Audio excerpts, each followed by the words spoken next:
This video is about heating curves.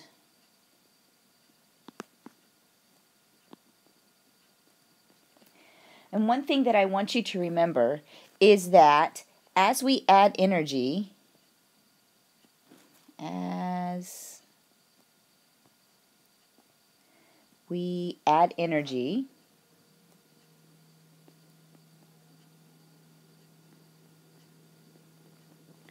one of two things will happen, but not both at the same time.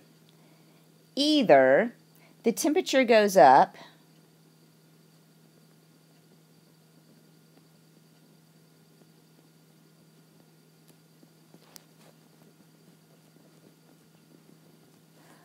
or we change phase.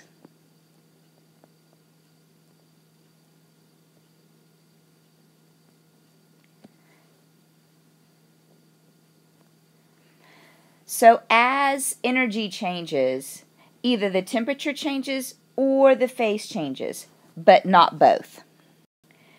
And when we draw these, usually on the x-axis is time or energy, and on the y-axis is temperature. And so let's draw a sample one. Let's do this. We'll make him kind of big. Okay, and then temperature goes here. And then this is, I'll draw it as energy, but it could also be time if the energy added is at a constant rate. And so when we start off at low energy and low temperature, and if we add energy, then the temperature is going to go up at a steady rate. And in this region,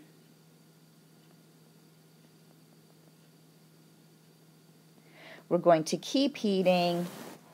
These are going to be a solid because we're at low energy, low temperature, and the solid is heating up. And eventually, we're going to add enough energy until that solid will start to melt. And then at that time, the temperature will stay constant, but we will see a phase change. And this is melting, where the temperature stays the same, but what we will have is what we call solid, liquid, equilibrium, meaning they both exist.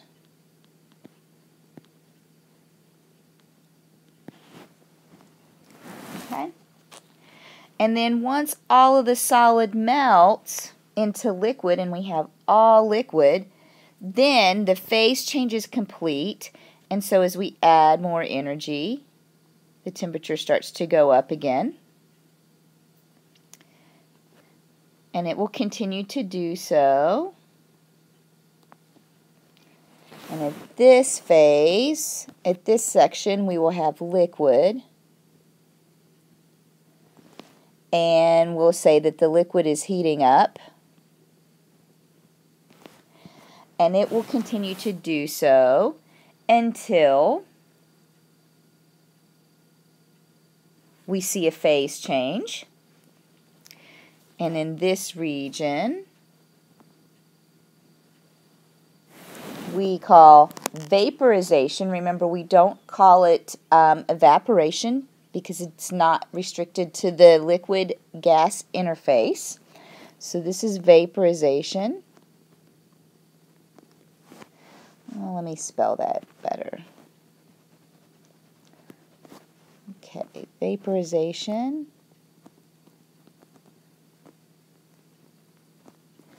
And this is, in this region, we will have liquid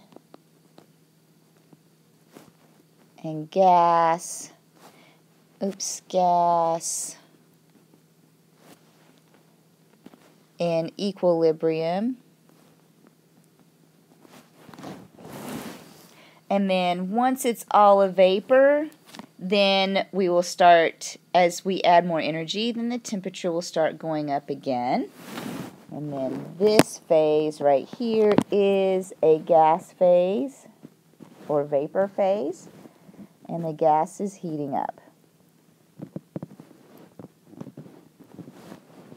Okay. So your typical heating curves look like this. There's a couple of other things that I want to label on this graph. Is this temperature right here? This corresponds to the melting point of the substance, because that is where it starts to transition from the solid to the liquid phase. And this temperature right here is the boiling point of that particular substance. So you can tell a good bit of information from these time and energy curves.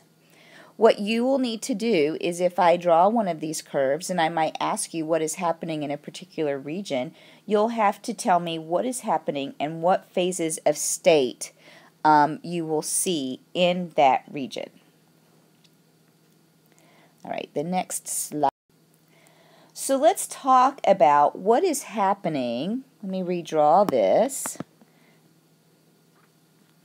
I'm going to calculate the energy required and the heat required of each of these phases, at each of these stages. But during this stage right here is what I want to talk about first. And what we're doing is, in this stage, we are raising the temperature.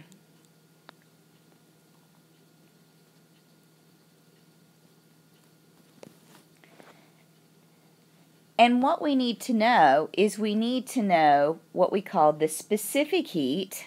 Let me write this down here.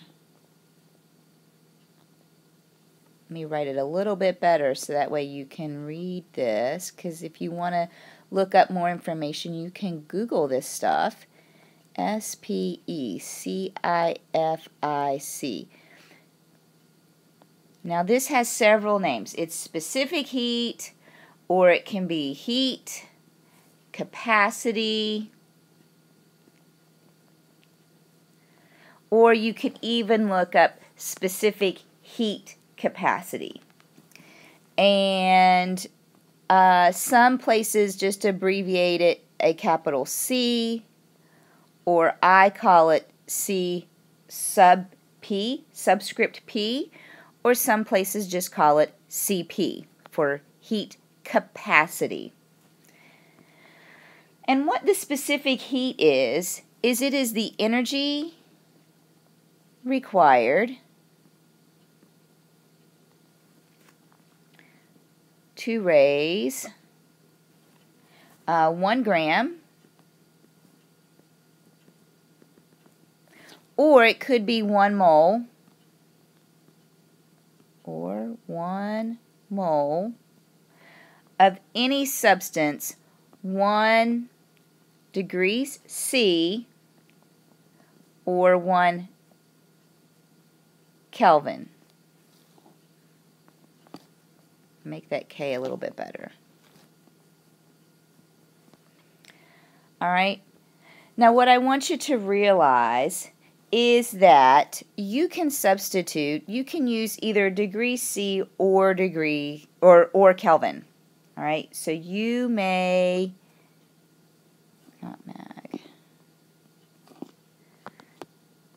may substitute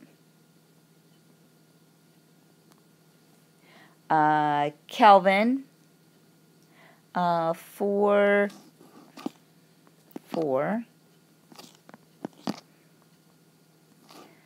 degrees C, since the increments are the same.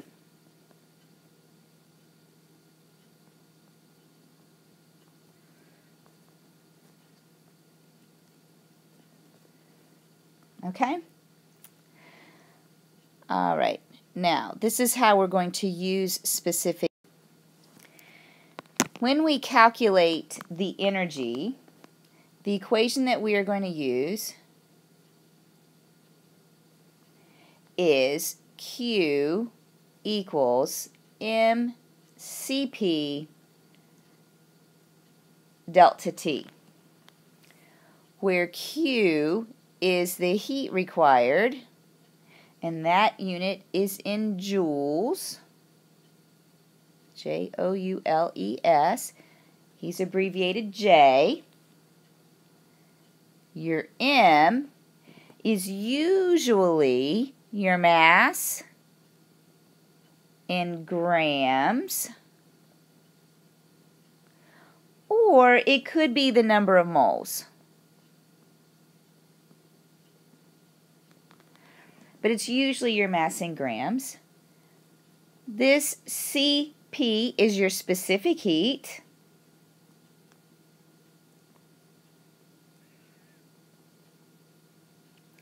Or heat capacity, depending on what website and what book you're using.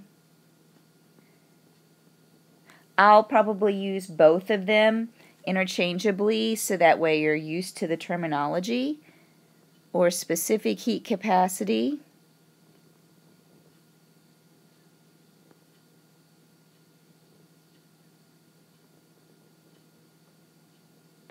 And if you Google any of those three terms, they will give you all kinds of different sets of worksheets and examples. Our delta T, anytime the delta means change in, so we're taking the final temperature minus the initial temperature, and this is in degrees C or Kelvin.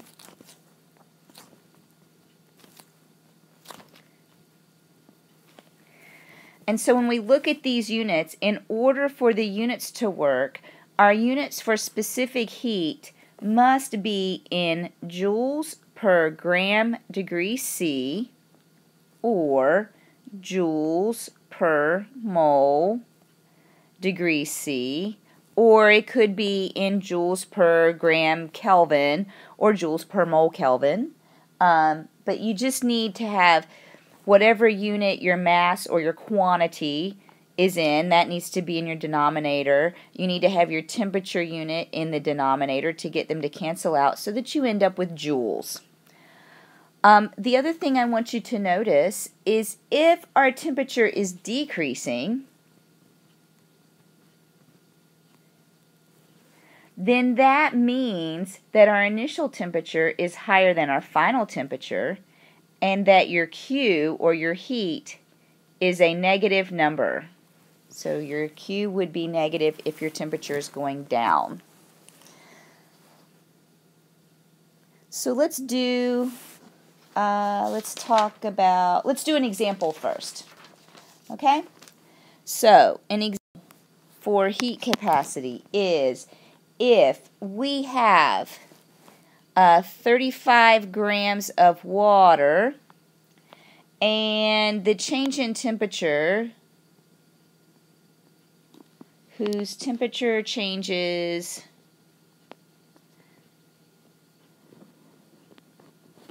20 degrees C, then how much heat is needed for this to happen? Wow, that did not come across very well. How much heat is needed? All right, so let's say we've got Q equals mCp delta T. And our mass is 35 grams.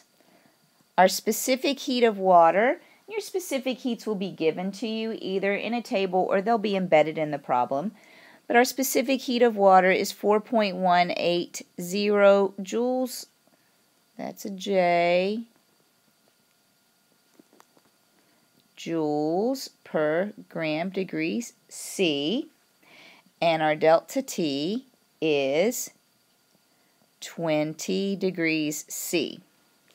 So when we plug these into our equation, we get Q equals 35 grams times 4.180 joules per gram degrees C times, oh, I'm running out of space, 20 degrees C. So my temperature cancels out, my mass cancels out, and I'm left with joules on top. So Q is equal to, my sig fig stupid calculator says it is 2926 joules. But this only has one sig fig, so I should get 3,000 joules as my answer. Okay. Now, the next thing that we're going to talk about, new slide, is let's go back to our heating curve.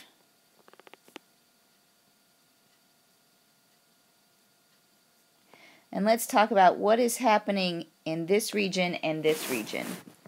And right here, we are melting or freezing.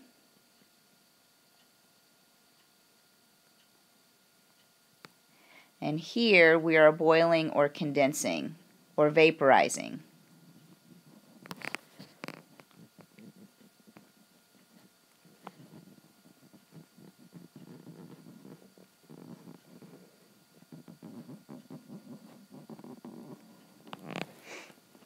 Right, and these have pretty much the same types of calculations. And what we call this guy right here, the heat associated with this is heat of fusion.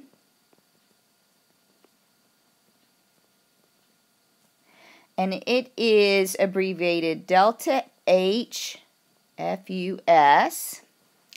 And this is called heat of vaporization. And this is delta HVAP. And the way that we calculate our heats associated with these phase changes is Q equals the amount, which is M, times the heat of fusion for melting or freezing. And this is Q equals the amount, mass, times delta heat of vaporization. And this has a unit of just joules per gram or joules per mole. And this has a unit of joules per gram or joules per mole. And one thing that I want you to notice is that neither of these equations have a change in temperature, which makes sense because we are changing state. So remember, we either change phase or we change temperature. So there is no temperature change when we change phase. All right, so let's do an example here. Okay, and let's say this time we want to know what is the heat of fusion if 2,083 joules are required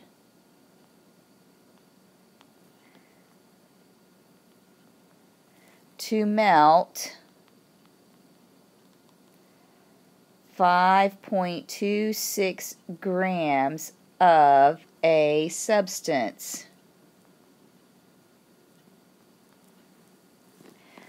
So our equation is Q equals M delta heat of fusion, and our mass is 5.26 grams. Our Q this time is 2,083 joules. So we plug this into our equation. We have 2,083 joules is equal to 5.26 grams times the delta heat of fusion. So we're going to divide by 5.26 grams, 5.26 grams, and we end up with a delta heat of fusion equal to 396 joules per gram. Now we're going to practice more of these types of problems. We're going to do them individually in class, and then we're going to combine them. Okay, so we'll spend one day working on them individually, and then we're going to do some combinations of these where we've got phase changes going on and temperature rises. And that's all that I have for this particular video.